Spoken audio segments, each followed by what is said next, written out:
Now, yesterday we saw Liz Truss sitting side by side for the first time with her new Chancellor, Jeremy Hunt. But what might their body language tell us about what they really think of each other? Who better to tell us and analyse that than the psychologist and body language expert, Judi James? Hey, Judi, it's good to see you this morning. What was your overarching view of the two of them together yesterday? Well, it was bizarre, Kay. I mean, from start to finish, the body language was so hard to fathom. I mean, I would imagine that the best way to describe it would be a lack of what I would call emotional intelligence. I mean, if we look at the arrival here, there'd been an hour of where's Wally going on at this point. Nobody knew where she was. She bounced in, she sat down smiling. You can't see Hunt behind Penny there, but she was chatting to him and laughing, which I found very strange. I mean, Penny had been standing there like somebody on a sinking ship for over an hour, armed with a teacup, bailing her out. She did 3 apologies that were delegated to her. And then Truss arrived and started laughing and chatting behind her. So there was no bonding going on between the two women. With Hunt, clearly those signals were supposed to display the idea that, oh, look, everything's fine, we're really getting on well, and this is my new Chancellor, and we adore one another. But we'd seen those signals with her previous Chancellor.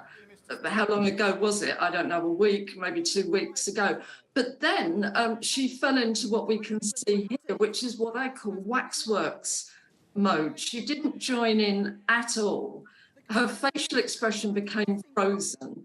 We've got this hands lightly clasped at that, and she started to do a slightly sickly, frozen smile. And if you watch her eyes there, she's doing what would be called an eye stutter. Now, that, Kay, can often be referred to when somebody's got a burst of adrenaline caused by anger or frustration. It can cause that. But I looked very closely for a very long period of time, and it didn't seem to have that aspect to it. In fact, the longer I looked, the more it looked like somebody who's fighting sleep. You know, if you go to see a bad play or the cinema and you can feel your eyes beginning to droop, it was that kind of blinking going on.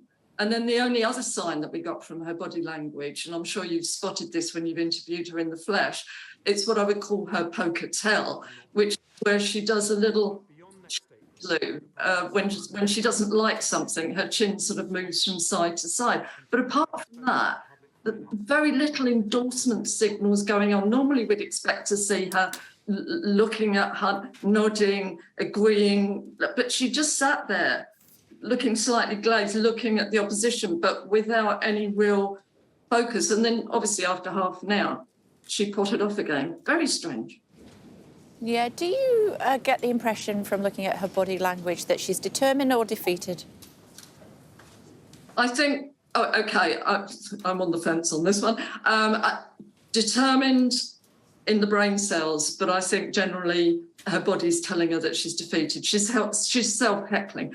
I mean, we saw when she was asked if she'd be leading the party into the next election, it's those really dreadful pauses that she makes before she answers. I mean, nobody should leap on an answer that looks as though you're lying, but that slightly bewildered, I haven't actually thought about this. And then again, yesterday, we had that strange laugh before answering. So it looks as though she's desperately trying to persuade us and herself that she's in there and she's going to hang on. But her body language is heckling her and saying, no, actually, not perhaps quite as confident as I'm trying to sound. Yeah, well, we've got PMQs tomorrow, so it'll be interesting to get another opportunity to see how they interact with each other. Absolutely. And I'm sure we'll chat to you again, Judi, before too long. Thank you very much indeed for joining us. Thank you.